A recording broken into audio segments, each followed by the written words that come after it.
How's it everyone, and welcome to another episode of Something Amazing. Today we're going to be doing a review of the Asus Strix GL503 GE laptop, and we're going to be doing some benchmark and testing. Wait, what's that? Yes, come. Load shedding the sun even. Hypo.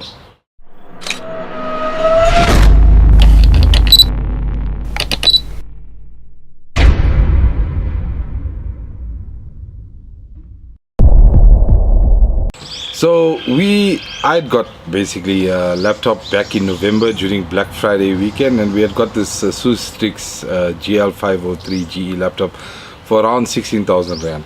So the specs of this, if you missed the video, we did do an unboxing video and covering some of the highlights of this laptop.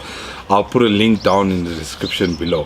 So this basically rocks an Intel 8750H processor and a GTX 1050 Ti 4GB graphics card, and it had 8 gigs of RAM. So we use the Typhoon software to find out exactly what type of RAM is it in this laptop, and it's actually a Samsung 2666 MHz DDR4 RAM module that comes with this laptop. One of the first things that we upgraded on this laptop, it has an upgrade panel at the underneath the laptop that gives easy access to the M.2 drive slot, as well as the hard drive, as well as one RAM slot.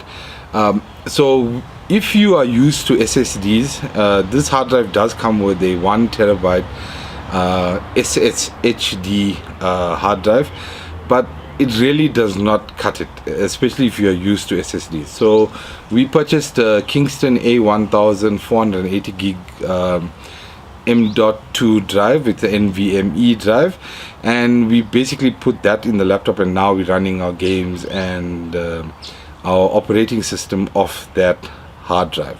So we picked it up for special, on special, sorry, it was around 1,000 Rand, and we thought we'd just test what are the actual speeds of these hard drives. So the Kingston A1000, when we did our speed test on the hard drive, it reads at about 1.3 gigabytes per second and writes at about 950 megabytes per second.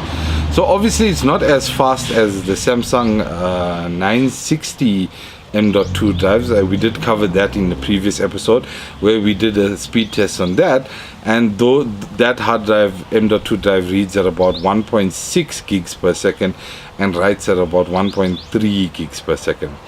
I actually wanted to compare how does this hybrid drive do. It's because we have a Seagate 7200 RPM hard drive on our desktop, and this SSHD basically had read speeds of about 123 megabytes per second and write speeds of 76 megabytes per second. Now if we compare that to our 7200 RPM drive, that reads at about 178 megabytes per second and it writes at about 166 megabytes per second. So this hybrid drive in essence is not really that quick, even though they say it should be quicker than a conventional drive, but the 7200 RPM conventional drive outperformed it.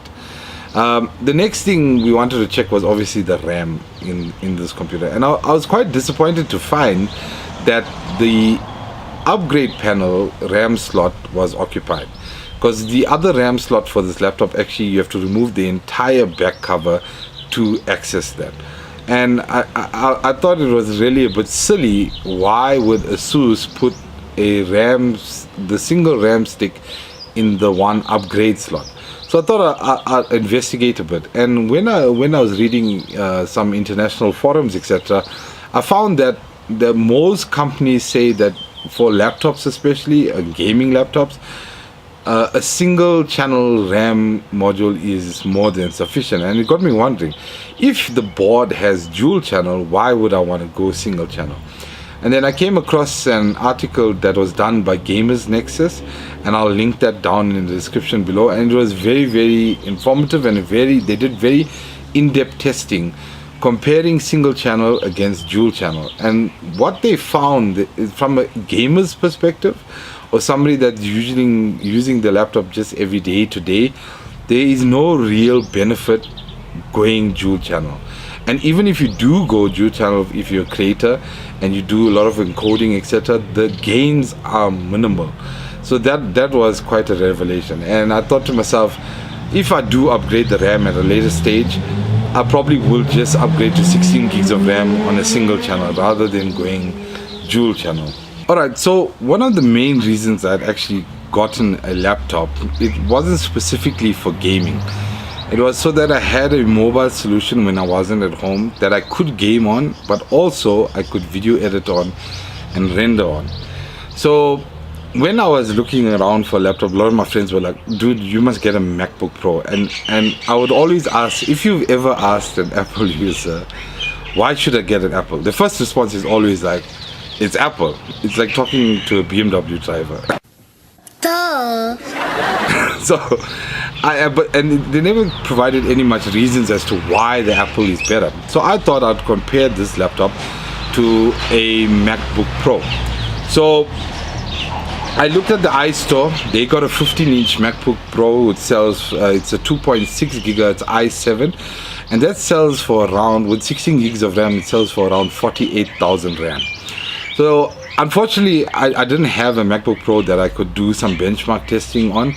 So I looked on the internet for some of the results that people posted, etc. And I would love to actually benchmark a MacBook Pro. So Apple South Africa, if you'd like to send us a MacBook to do some testing, I would like to do some benchmarks so that we can compare with one another and to see which actually comes out on top. Okay. Do it. Do it. All right.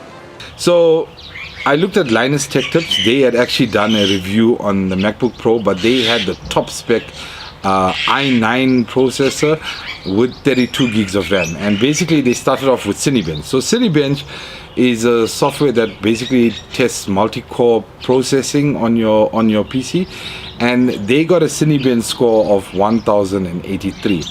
Also came across another article on the web where they did Cinebench tests on a few different MacBook Pros, which was a 2.9 gigahertz 6-core i9, a 2.6 gigahertz 6-core i7, and a 2.2 gigahertz 6-core i7.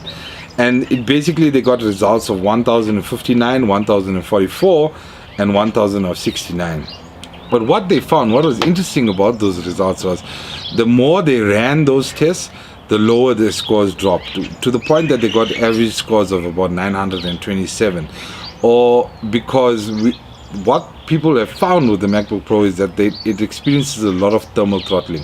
So if you're going to be video editing for a while and you're going to be rendering, etc., you're not going to expect optimum results all the time, and that has become one of the issues with the MacBook Pro. And they also, if you looked at that last article's results, they found that the i7s actually outperformed the i9, and that's basically because of the thermal throttling. So with Linus Tech Tips as well, they looked at a Mac OS which performed at 1083, but they also did something called Boot Camp. Now Boot Camp allows you to run Windows on a Mac device, and then they found that the results really dropped to about 912. So they found that obviously the Mac operating software performs a lot better with a Mac device, and we did cover this in a previous episode where we discussed how if you run Adobe Premiere Pro on a MacBook, it performs a lot better than a lot of systems out there because it's extremely well optimized, and that's one of the benefits of having Apple.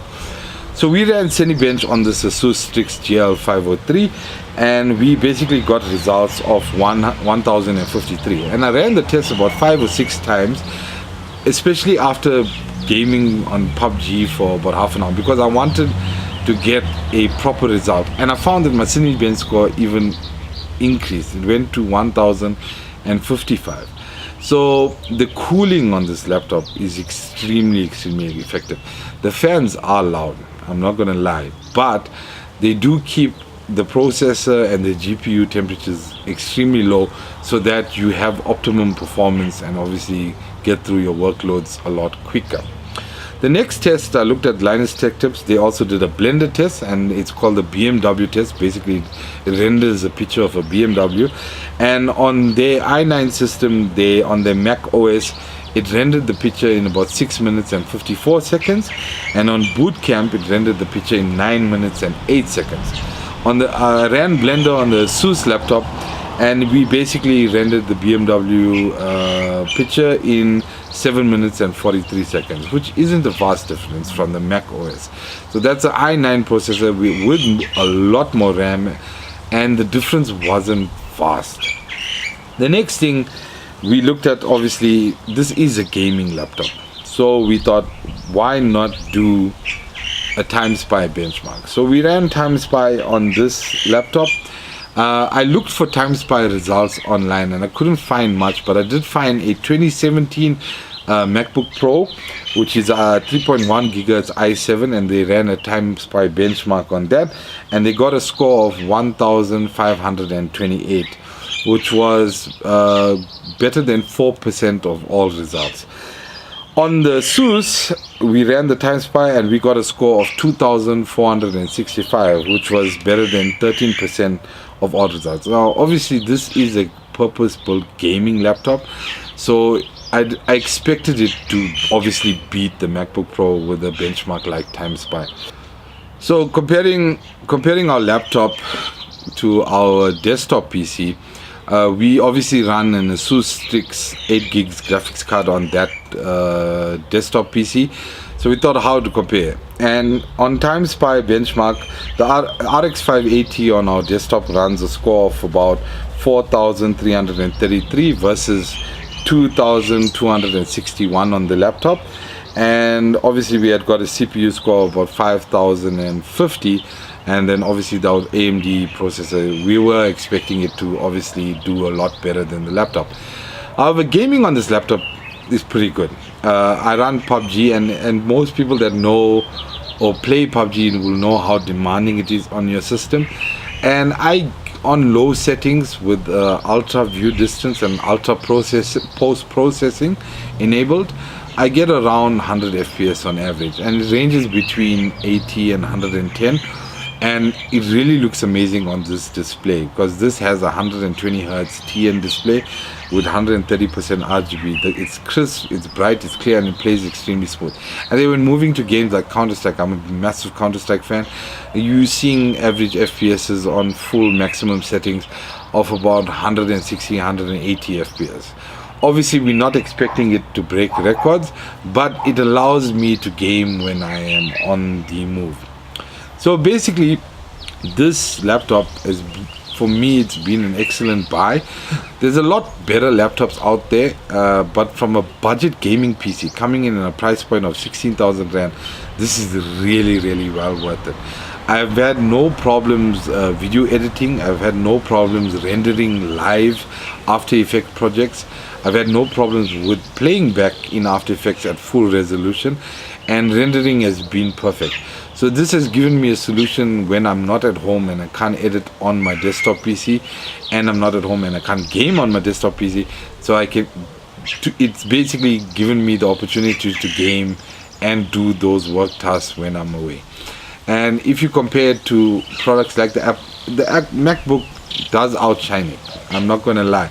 It did give better results in Cinebench. It did give better results in Blender, which are basically the benchmarks for workflow when it comes to video editing, etc.